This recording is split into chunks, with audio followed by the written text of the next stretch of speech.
Why, hello, ladies and gentlemen. I'm your host, Nate Branco here, coming to you with episode 21 of Showcase Central. It's a beautiful Friday afternoon, guys, so I hope you guys are enjoying it. So, I actually just want to bring out this quick video of what's going on in the MLB. There isn't a whole lot of news, but I actually just wanted to talk to you guys a little bit on news I picked up. So there is news about Mark Cuban in the A's. His investment group is now bought a stake in the Athletics. We're going to talk about that a little bit. And I'm also going to talk about teams that I think should sell in the deadline that is coming up pretty much next week. And also a little Tariq SKUBAL news that actually has to deal with him and the Tigers. So I'm going to talk to you guys about that for a little bit. And here we go. We're going to get right to it. Let's talk about Mark Cuban and his investment group.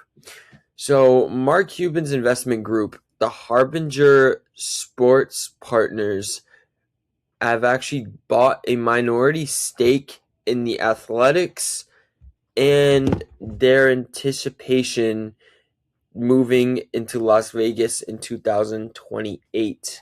They actually still maintain. He himself actually still maintains a minority stake in the Dallas Mavericks of the NBA, and is the general partner and president of the Atlanta-based group. I'm sorry.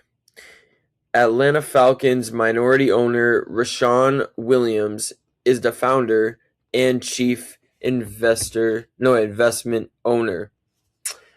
So I saw this and I thought it was pretty interesting. I was like, wow. I'm like, these people, man, they just buy a stake in this, a stake in that. If I'm not mistaken, I think the BTS singer also has a stake in the A's as well. And I was like, wow, I'm like, crazy. And then, you look at other things around sports. You see Tom Brady actually has a stake. He has at least 10% in the Las Vegas Raiders, and he actually is pretty much like heavily involved along with Mark Davis, who himself actually owns the Raiders. So I'm actually gonna talk to you guys a little bit of what a minority owner does, because I know some people don't really understand. Excuse me, don't really understand like what a minority owner is and just what they do. So I actually just want to talk to you guys about that. And honestly, I'm not too sure. I myself am not too sure what Mark Cuban's group is going to do with the A's. So I'm actually going to talk to you guys about that for a little bit. So a minority owner, they provide capital, they inject money into the franchise to help fund operations, player payrolls, or even expensive real estate and stadium developments. Obviously, we're seeing that with the $2 billion stadium that's going on in Las Vegas currently being molded. It looks great right now. I will say that, right? I will say that because I've seen pictures. It's coming along nicely. They bring expertise. They offer specialized networks and strategic advice drawn from backgrounds in business, finance, media, or even sports management. And also, it kind of they spread the risk, help majority owners diversify and free up personal or corporate liquidity by purchasing portions of the team equity. We're seeing that right now, like I just said, with the BTS singer, and we're seeing Mark Cuban's group, and obviously you look at John Fisher, the owner, and also like its perks and limitations. They enjoy access, like they receive the lifestyle perks like the luxury suite tickets. Obviously, we see on camera occasionally, or even sometimes during games, like the owner of the team and just who's chilling there. They're just watching the game. Sometimes I'm convinced that they're not actually there watching the game and they just want to be on camera. So yeah, and they're involved in special team events and personal interactions with the athletes, the players themselves. They minority owners, they don't really have much say in what goes on in day-to-day operations. I feel like they do sit in meetings, but I don't think that they have much say. Like, they're allowed to listen, but they can't really give input. Like, they lack the voting power or authority, whether it has to do with trades, hirings, or even on-field management decision. Like, it's pretty much like you do what like you're listening, but you have to do what I say type of deal. Like, your vote doesn't matter type of deal. And so also, like, an investment too, like they act primarily as financial partners rather than, active day decision makers in the franchise management, like pretty much another word of what I just said. So honestly, pretty cool of Mark Cuban's group to buy a stake in an MLB team. It's actually should help out the A's, with maybe, I know they can't do any voting, but I just hope that they can contribute to fundings for the stadium or even fundings for the city. Pretty much we saw what has happened with the Raiders and the Golden Knights. Obviously, they made Las Vegas like a big deal when it comes to sports. So that's pretty nice. They do pretty good job when it comes to business, especially for the city. So honestly, I want to call this a win for the A's because, you know, they deserve all the support they can get, and especially moving into a new home that's not California, but it's in Nevada. Nevada could definitely use all the love and support that they could get. Okay, so I'd actually like to talk about what I think the teams that are going to sell at the deadline. There is definitely some teams that are not looking good and they should sell come August 3rd, the trade deadline. And the certain stars I feel like should be out of here real soon. And it's just, I feel like they should just cut their losses with these players. So, number one, I actually have the New York Mets. The players I have them listed or right here as follows: Clay Holmes, Francisco Lindor, if he waives his trade clause, Freddie Peralta. Those three guys I feel like need to go. I feel like Freddie Peralta, he's not having the season that he should, and it sucks because he's a really solid player himself, and it's just not working out in the Queens, man. It's not working out in Queens. Number two, I have the Angels. I have Jorge Soler. I feel like he's that type of guy where it's trade bait. He's trade bait at this point. Like, I remember when Kansas City had him some odd years ago, and then they shipped him off to Atlanta, and he was actually playing well for Kansas City, and then went to freaking Atlanta and just started balling out. And I'm just like, okay.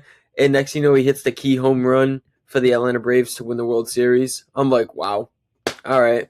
So, if you have Jorge Soler on your team and your team ends up snagging him, expect a big second half of the season out of him. You know what I'm saying? All right. Zach Neto, the shortstop from the Angels, he's having a solid season himself. He's played very well. He doesn't deserve this team. because just it's the Angels. They're all over the place. Their ownership sucks, but we'll see if they actually end up moving him. Kirby Yates, their closer. And honestly, I'm still going to throw in Mike Trout in there because this poor bastard needs to leave Anaheim. It's just, the experiment's over. You're not going anywhere. It looks like they're rebuilding. They still want to, it seems like they still want to rebuild around you, but they've been doing that for years. Heck, look at the talent they surrounded him with. Albert Pujols, Justin Upton, Andrew Simmons. Like, I could go on. At one point, they had Josh Hamilton, but that was a one-year wonder. But I can go on and on and on. Oh, here's another few I could probably add in there. And this is pitchers. Reed Detmers and even Jose Sariano. But, yeah. We'll see what the Angels do, but I do definitely see them as a top 3 seller. Here's another seller, big time. The San Francisco Giants. Rafael Devers, Matt Chapman, Jung-Ho Lee, and Luis Arias. Luis Arias, man, he's definitely gonna be on the hot block, man. He's gonna be on the hot block. Everybody's gonna want him, and it's just crazy because he's actually so good. Like, this is a guy that rarely strikes out. He's a contact hitter.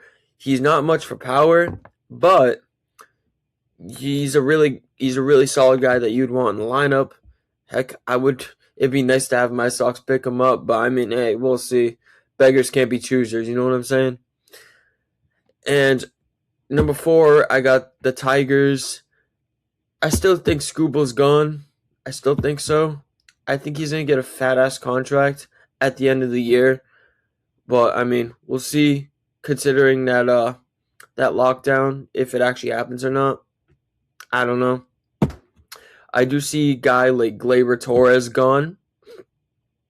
Gleyber Torres. We have maybe Casey Miz. I could definitely see Casey Miz. His name's been floating around like crazy.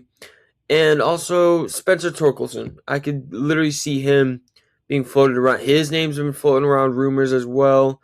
So I mean, maybe even a Kenley Jansen. But I don't know. It seems like Detroit might throw in the towel on the year, but it's a second half, so who knows if they go on a crazy run. We got the Rockies at number 5. Literally, here we go. Another team that might go on a straight-up fire sale, despite these guys actually having a solid season. Mickey Moniak, Hunter Goodman, he's as good as gone. Jake McCarthy, he's having a good season himself. Quietly, too. Very quietly having a good season. And then you got Brendan Bernardino, former Sox. Now he's a Rocky. He's actually been holding himself up in the bullpen. I feel like he's gone too. You could definitely see him in a trade package sometime soon. And last but not least, I could definitely see the San Diego Padres.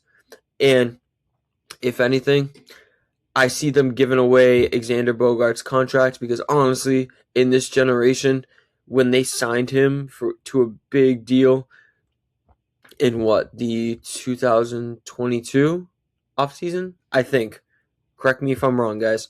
But that was easily one of the worst contracts for a shortstop in the 2020s decade.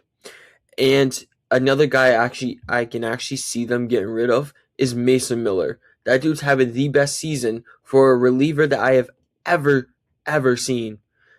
This is a guy that I can actually see. I don't know if you guys remember last year, but do you guys remember when the A's gave up a huge package for him? And they ended up literally giving up. San Diego actually ended up giving away most of their prospects, including Leo DeVrias, who is literally top 5 in the MLB right now in the prospects and in just MLB prospects. I'm sorry, he's top 5. Good on the kid. So I definitely see the same thing happening. I could definitely see them giving him away this time for an actual package. Talk about biting you in the ass, huh? Crazy. crazy already. I talked about Tariq SKUBAL just moments ago, and you know what? We're going to talk about him again because a headline actually came up with him, and he actually wants to finish this season with Detroit and win a World Series.